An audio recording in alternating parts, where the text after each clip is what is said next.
I don't think I'm really safe. I have received a lot of threats since the day I exposed this deal from Indian bloggers as well. In Kenya, the DCI, they tried to intimidate us by sending trumped up charges. How did you learn of the Adani deal? I didn't know anything about this deal. I just happened to get a hold of the documents. I read the documents for myself. And after I read the document is when I realized this thing is a big scam. Tell us about the documents. What were the documents saying? Adani is going to, has already done a proposal. It wasn't the proposal itself. It was a summary of the proposal. And a few people had signed on it, basically approving the proposal. We are still in the 7-day period delay. However, we are demanding for immediate answers from KA on the 3 issues. In an event that they are ignored, we will review that position, and we will review the position on the strike status, and we will communicate that. It will not be a secret. We can say we are abandoning the postponement and we are commencing our strike action. Adani was asking to have the title deed of KAA in their name. And the reason they gave is that they will want to use it as collateral for taking loans. They asked KAA, after 2 years, they will renegotiate workers' contracts. The revenue from the SPV in Kenya goes to the SPV in Abu Dhabi and then goes to the Indian company Adani, which we now know. So this one alone raised, this is a red flag. Why can't they just do business directly to India from Kenya? Do a SPV in Kenya and go directly to India. But why would they make it in Dubai? And if you follow the news, UAE is a big tax haven.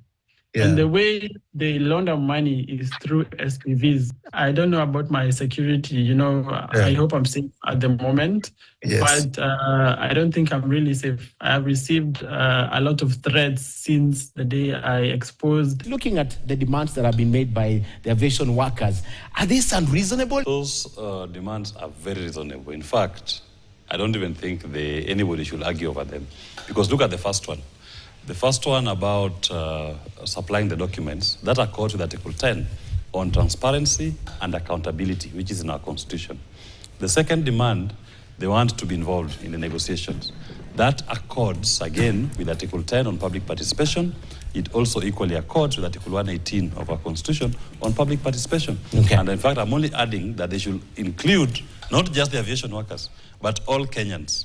Because when you're talking about transferring what I refer to as a crown jewel, JKIA is a crown jewel amongst Kenyans, that Kenyans own. You don't just give it to a colonialist in the name of Adani to come and become our lord here over 30 years. Who is he?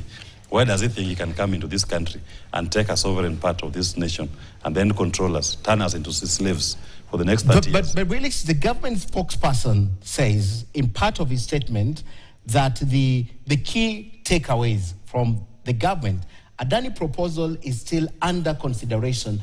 No agreement has been signed. So the question is, why the halabaloo? Why are we making so much noise? If there was no halabaloo, I assure you, the plan was to sign that deal tomorrow. Everything had been set. Tomorrow? Tomorrow, Thursday, is when they were planning to sign an agreement with Adani. They were going to cede sovereignty of this nation, and part of it, take away our land and give it to some Indian for 30 days. We say no. For 30 years? 30 years. Yeah. We are saying no. And of import is this. What the aviation workers have not even put in that demand. Kenyans who use the airways, those who buy air tickets, in your passenger price, there's what is called the passenger levy. It is 2.5% of the cost of that ticket. Every time you purchase a ticket. Of that 2.5%, 1% of it is set aside for infrastructure development of a new airport. In fact, it is specified. Okay. KAA has been collecting that money since 2012. Kibaki, in his wisdom, and that was a wise man, he had seen it that we need to expand JKIA. And he had even conceptualized what was referred to as the Greenfields project. He had ring-fenced 1% of every passenger to go into ticket that. to go into it, ring-fenced. In fact, as of 2022, that amount was around 42 billion Kenya shillings. Already in the public It had coffers. been collected in the public, which ring-fenced and saved 42 billion. The project which Kibaki had signed was a build and transfer, not even operate. It was purely a contract, build a new terminal. With who? With who? With some Chinese company. Oh, it is a Chinese company. Okay. They were to build, but KAA, the Kenyan people, owned the airport. Because they had paid for it. They were going to pay for it. Okay. Because they were going to take a soft loan, but then you had the passenger levy that was going to meet the cost. By the time the airport will be done, we'll have collected that money and we'll have handed it over. Okay. But this one for Adani, why the secrecy? You want to tell me if you are serious about this airport? You want to tell me that Kenyans, if you are to issue an LPO at the stock exchange, that invite Kenyans who wish to own a part of JKIA to buy shares, you form a public company that comes in and people fund it, Kenyans will raise this money. Okay. I will also wish to own a part of JKIA. I can get maybe 20,000 Kenya shillings and buy shares, the equivalent. Somebody else buys, and we pool our resources together. We will be able to own our airport. There is nothing that these Indians are doing that is beyond the capacity of Kenyans on their own. How else do you think Kenyans will ever own assets that belong to this country? These are the crown jewels for which we fought for independence. William Ruto and his people cannot at this point take us back to where our ancestors were when they claimed, when they were colonized and the colony took over our prime jewels. This is how you're looking at this. But I think the government is looking at this differently, Willis. Last week, but one, Dr. Alfred Mutua told these same workers that, why are you bothered by what the government wants to do with this deal? Why must you know how many runways want to be extended, how many new terminals wants to be built? What is your business? Concentrate on securing your human labor. That is what he said. No, you see, that man is a fool. And I say Willis, you can't say that. No, he's a fool. Because look at that. this. If he was not a fool, you will look at our constitution. We are a nation governed by the rule of law. And the constitution sets out principles of governance in Article 10. One of them is participation of the people. Number 2 is transparency. Then we have accountability. So you cannot tell us that just because you hold an executive office, that you exercise a fiat over our affairs. And the courts, the High Court, Court of Appeal, even our Supreme Court, have expressed themselves on what public participation is and how public participation ought to be done. That extend to national installations like the airport? To every policy decision, every legislative proposal that you are making, you must adhere to Article 10. In fact, the wording of Article 10 of our Constitution is that any policy or any legislative proposal that is being made must be subject to the Article 10 of the Constitution, which sets out the national principles and the national values and principles of governance. So public participation is key to it, transparency is key to it, rule of law is key to it, accountability is key to it. So Alfred Mutua does not have the monopoly of deciding for Kenyans what he thinks is good for Kenyans. If anything, if he wants to make a decision as to what he thinks is good for himself, he can do it in his private space. But here we are talking about money that belongs to the Kenyan people, taxpayers' money. So in fact, why I say that even the proposals by the aviation workers is the bare minimum. What they could have started by saying is, can we be explained to where the 42 billion shillings airport, the passenger levy, that the Kenyan people and international travelers have collected. Where is it? Where is that money? Where is that money? Okay. And this money, wherever you've taken it, can't it put up an airport? 42 billion. 42 billion. When was the cutoff for this collection? It's still going on even today. Anytime you buy a ticket, it's even today. So the 42 billion that you talk about was ring-fenced. By 2022, we had collected 42 billion. How much can the 42 billion shillings do? This Adani Group is putting 97 billion shillings, half of that amount. When Kibaki was president, Raila was prime minister.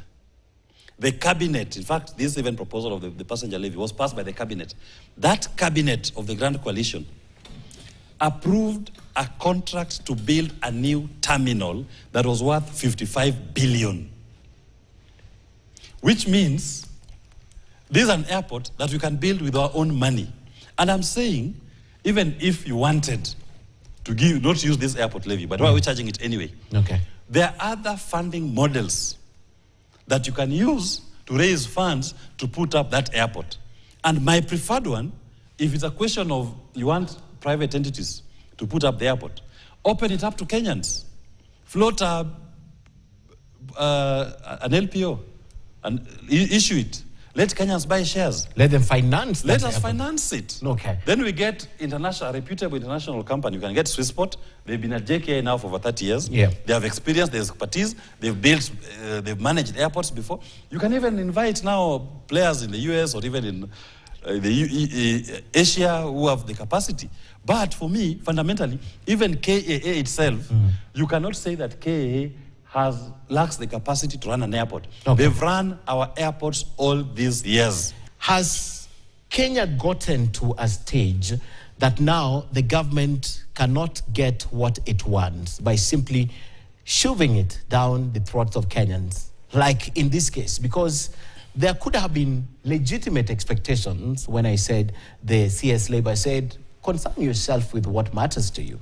There could have been legitimate expectation that the government of the day drives this process for the benefit of the country. And I'll be looking at some of the explanations that were given by the government spokesperson this evening. You know, that is why I say the problem starts. Because once you assume a position of leadership, you must recognize that your role is to lead as provided in the Constitution. The Constitution is your Bible when it comes to leading Kenyans.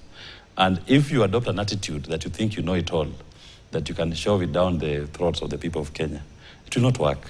And I'm not even surprised that that is why there's nothing William Ruto has ever touched. Since he came into office, there's nothing he's done that has worked. And it will not work. Because he took the oath of office. He carried the Constitution and a sword. He only paid attention to the sword and not to the Constitution. So he will constantly be at war with the people of Kenya, because he's not leading in accordance with the Constitution. And Alfred Mutua and those others who are telling workers, the KA workers, aviation workers, to only concentrate on their jobs, they are living in the past. That past will not come back. This is a new Kenya. The Kenyan people crossed the Rubicon on the 25th of June. They are no longer their ancestors. They are now the new Kenya. Okay. These people are still living in the past, and that past is going to be swept into the sea very soon. I want to understand what you know exactly about the Adani holdings. You've seen the Adani their proposal. It's KP. It indicates there. They are going to take over, it's a leasehold for 30 years. 30 years, William Ruto will not be here in 30 years' time. Why is he making? How do you know? He will not, even if he's there, he will not be president. He will not be in office. Okay. Yeah. So why is he committing the country for 30 years? Why is he turning us to our ancestors? But when we were Now doing Vision 2030, that was so many moons ago. And in Vision 2030, we had talked about the airport, the Greenfields project. And that cabinet had passed a project, had signed a sum of 55 billion. And this notion that they're bringing 260 billion, let me tell you, just from the Kenyan people alone, just as the money that we collect amongst ourselves, do you know how much we've loaned to the Kenyan government for the last 10 years? Kenyan government is holding bonds of up to 5.4 trillion. Kenyans' money. Kenyans' money that government is holding as domestic bonds, domestic loans, is 5.4 trillion. That is the debt stock that the Kenyan government has borrowed from the domestic market, 5.4 trillion. So you're telling me that same market cannot raise 200 billion? I mean, let's give us a break. If we can give this government, we've lent it 5.4 trillion. But You are telling me we cannot lend it, we cannot invest our own money, 260 billion, even 300 billion? We can, but can we manage our airport? Can we And I've told you, improve that airport to the level that they anticipate and will? I've explained to you, yes, we can. KA has had experience to run airports for more than 60 years in this country. And that's a government parastatal. So you form a public company, and you can also invest a strategic partner. I've given you an example of Swissport, for example. They can buy equity into the venture. They can buy 5%. Then they give a management role. Or we can own it, but then you subcontract them to become managers on our behalf. so that the Kenyan people will have bought shares on the entity, will be able to just be getting dividends every so often. Because at the airport, everybody who walks into the airport, be you a passenger, be you a somebody going to see someone off, be you a matatu, be you a boda boda, be if you're allowed to enter, be you a Uber, you will be paying money just to enter. Be you a plane that is landing, you will pay money to enter that airport. KAA is not a loss-making entity. When the Mzungu came into this country in 1897, they came to exploit, they came to extract our resources, and they came to dominate us. What is different from Adani coming into this country? They are coming to exploit us, they are coming to extract our resource, and they want to dominate us by controlling our land. They'll be controlling our airwaves. In their proposal, they're even saying, you cannot even put up a new airport without their concurrence. I mean, this is nonsense. Okay. We should not even be spending national time discussing, because I believe behind Adani, there's a Kenyan face. There's a Kenyan. That Kenyan is a thief.